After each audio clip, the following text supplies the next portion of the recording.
Ketika sesuatu kok jalannya terlalu mulus, terlalu lancar, ingat-ingat sadari bahwa situasinya tidak sebagus yang kamu pikirkan. Reasonable lebih penting daripada rasional. Apa bedanya reasonable dengan rasional?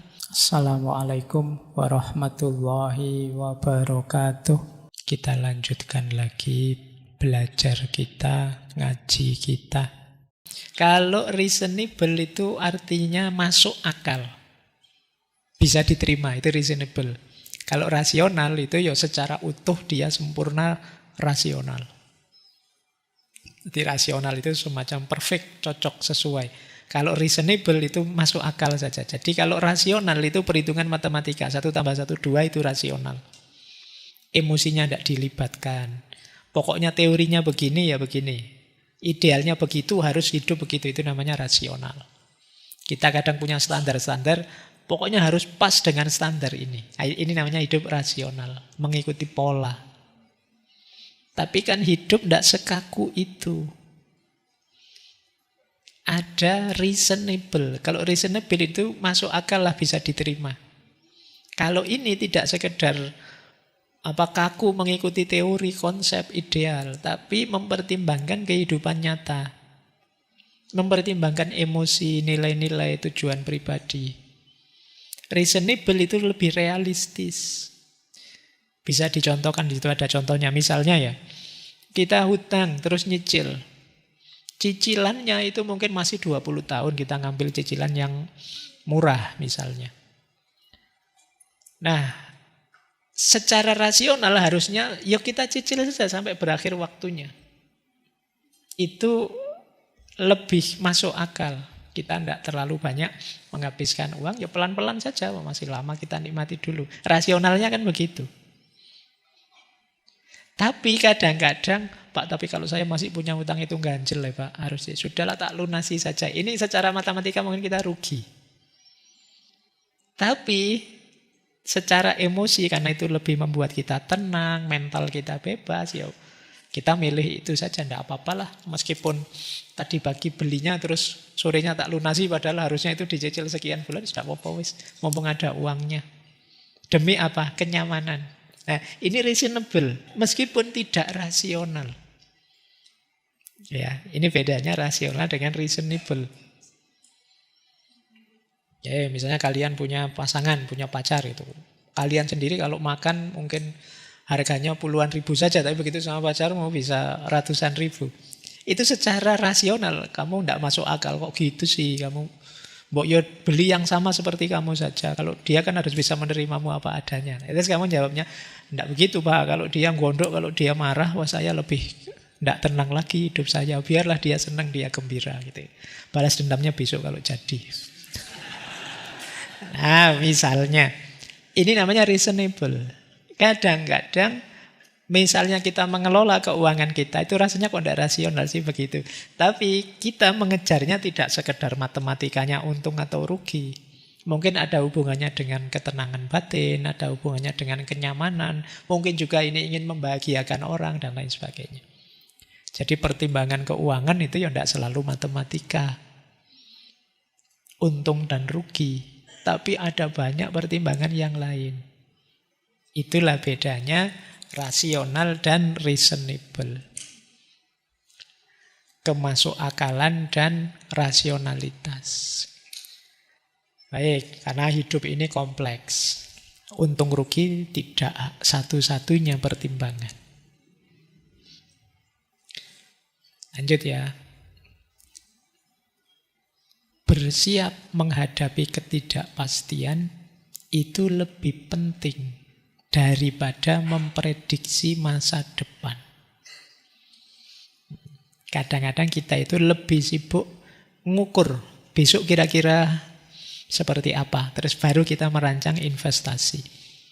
Tapi kata Housel, ada yang lebih penting daripada ngeramal-ngeramal begitu. Wong hidup ini kadang diramal seperti apa ya meleset. Yang lebih penting apa? Siap saja menghadapi segala sesuatu. Akan lebih enak. Jadi Kenapa sih prediksi masa depan itu tidak bisa dijadikan sandaran? Ya karena dunia ini kompleks. Berubahnya cepat, kita sudah ngitung detail. Pak, ini dalam waktu sekian bulan minimal akan kembali modal sekian, terus paling tidak di tahun kesekian akan. Ini kan ramalan kita. Tiba-tiba ada pandemi 2 tahun. Selesai sudah. Dunia tidak sesimpel itu. Banyak hal besar yang mempengaruhi hidup ini. Keuangan kita juga terpengaruh. Dan ini tidak bisa diprediksi. Krisis ekonomi itu 98 itu mungkin tidak banyak orang yang memprediksi sebelumnya tahun itu ada krisis heboh besar-besaran. Situasi berubah sangat drastis. Pandemi juga begitu. Inovasi teknologi. Semua orang kaget. Sekarang teknologi begitu cepatnya berkembang. Sebentar lagi manusia tidak kepake lagi. Dosen-dosen sekarang tidak ada gunanya, diganti ChatGPT. Ya kan, ini kan tidak terprediksi sebelumnya. Belum lagi perubahan geopolitik, perang di sana, perang di sini, konflik ini itu. Nah, jadi daripada kita sibuk meramal, kata Husserl, ayolah lebih baik begini saja, kita siapkan diri kita untuk menghadapi apapun yang mungkin terjadi besok. Ini lebih membuat kita tentram. Kalau situasi baik-baik saja, alhamdulillah kita siap. Seandainya ada hal darurat terjadi di luar prediksi, kita juga sudah siap. Itu ada beberapa sih yang disarankan oleh Husserl ya, membangun sistem keuangan yang tahan banting. Contohnya apa? Kita harus selalu punya dana darurat. Sisihkan sebagian kecil uang kita untuk hal tak terduga. Saya tidak tahu, kalian mentradisikan itu tidak harus selalu kita pegang uang untuk yang tak terduga. Jangan dihabiskan semuanya, meskipun tahu besok orang tua ngirim lagi, tapi pastikan kalian selalu pegang dana tak terduga. Kemudian kalau memang modalmu banyak, ingin investasi, kata Husserl, jangan ditaruh semua di satu keranjang. Boleh investasi ini, yang lain ke sana, yang lain ke situ. Dalam rangka kalau sini gagal, sini masih ada. Ini kalau uangnya banyak ya. Ya. Kalau uangnya banyak, maksudnya jangan uangnya banyak ditaruh di situ semua. Kalau kamu taruh di situ semua, kalau yang di situ jatuh ya jatuh. Kemudian jangan terlalu optimis, juga jangan terlalu serakah. Selalu sadari batas. Terus ingat-ingat namanya margin of safety. Batas aman. Kita harus hidup tidak berlebihan, di bawah ambang aman. Kalau memang dalam 1 bulan itu maksimal misalnya kita kuatnya belanja sekian juta misalnya, ambil bawahnya sedikit. Jangan dipas. Jadi di bawahnya sedikit, biar apa? Biar tidak kaget nanti kalau terjadi yang tidak terduga. Kata Husserl, tujuan utamanya bukan kok kita jadi benar setiap saat, tapi bagaimana caranya kita tetap hidup dan stabil saat kita salah. Salah kalkulasi, salah prediksi, itu ya tidak apa-apa. Gagal ternyata prediksi saya keliru, tidak apa-apa. Saya sudah menyiapkannya kalau gagal. Jadi bersiap menghadapi ketidakpastian itu lebih penting daripada memprediksi masa depan. Bukan berarti tidak boleh, tapi dahulukan bersiap menghadapi ketidakpastian. Kata Husserl, when things are going extremely well, realize it's not as good as you think. Ketika sesuatu kok jalannya terlalu mulus, terlalu lancar, ingat-ingat sadari bahwa situasinya tidak sebagus yang kamu pikirkan. Ini maksudnya biar kita selalu waspada. Tiba-tiba muncul risk seperti tadi, muncul resiko yang tidak terbayangkan, maka kita sudah siap.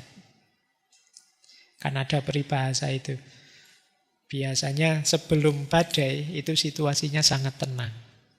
Nah, kalau terlalu mulus sangat tenang itu hati-hati. Biasanya tidak terduga tiba-tiba terus badainya muncul. Maka siap-siaplah.